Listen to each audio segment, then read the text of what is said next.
Well, are you ready for some more expansion of that Marvel spider and symbiote mythos? It appears that Kid Venom has a big future being set up in Marvel Comics, and it's definitely not what you're expecting. Let's take a couple minutes to dive in.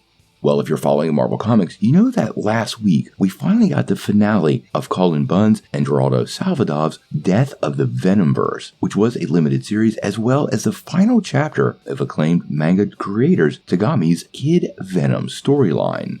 Now, if you haven't been following this, that's okay. The whole tale was told across multiple stories throughout the series. Kid Venom's introductory saga was a hit with many fans, and we've learned that Marvel's newest symbiote superstar will indeed take up his own comic coming this January. Now, Kid Venom #1 Origins will be a one-shot and actually will collect all 4 chapters of Kid Venom's story from this Death of the Venomverse line. Now, it's not just that, it will also include some behind-the-scene content and original work that led to Tagami teaming up with Marvel Comics.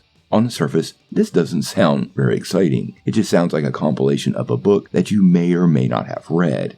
But it does appear Marvel has some bigger plans for the character, because it's being reported that this comic is going to reveal Tagami's future plans for the character as both Kentaro and his symbiote Clinter, quote, prepare to make the leap to bigger things later next year. Now, we have no confirmation, but reports are indicating that the plan is for Kid Venom to headline his own series, which hopefully we get some official news on soon. Now, this doesn't really surprise me because recently Dan Slott's Spider-Boy character has gone huge in Marvel Comics and really been a great success. So it wouldn't surprise me at all if Kentaro somehow finds his way into the modern Marvel universe or even ends up being a timepiece and a whole new line of stories for Marvel to dive into. Now, it does sound like the possibilities of Tagami returning are also pretty high, because recently when he was talking about the character in the Marvel Universe, he said, I was a big fan of the Marvel Universe since I was in school, so it feels unreal that the characters and the stories that I came up with are in that universe, and I still can't believe it. Kid Venom was based on a one-shot I sent for a manga contest show and magazine and Marvel held in 2018.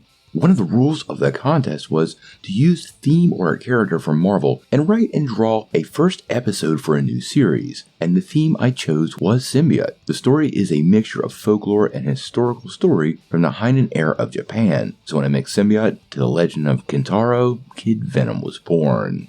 Now, he went on to tease a potential future for Kid Venom when he said, the story that I had a chance to work on this time is just a small part of Kentaro and the symbiote in the Heian era. How Kentaro comes to be and what will happen to him, and how will the world and modern world be connected. I hope I can have some fun working on these stories deeply, and I hope that my story will become a starting point for people to know and have interest in Japanese legends, cultures, and other people around the world. Now, it sounds totally clear to me that he has massive plans for the character moving forward, so I'm definitely going to check out the new series, and I'm curious what they are going to spin out of this. I'm already wondering if Kid Venom and Spider-Boy somehow face off in the not-so-distant future, and will Kid Venom end up in the modern world of Marvel 616, or will he stay in the distant past set in Japan? We're gonna have to wait and see.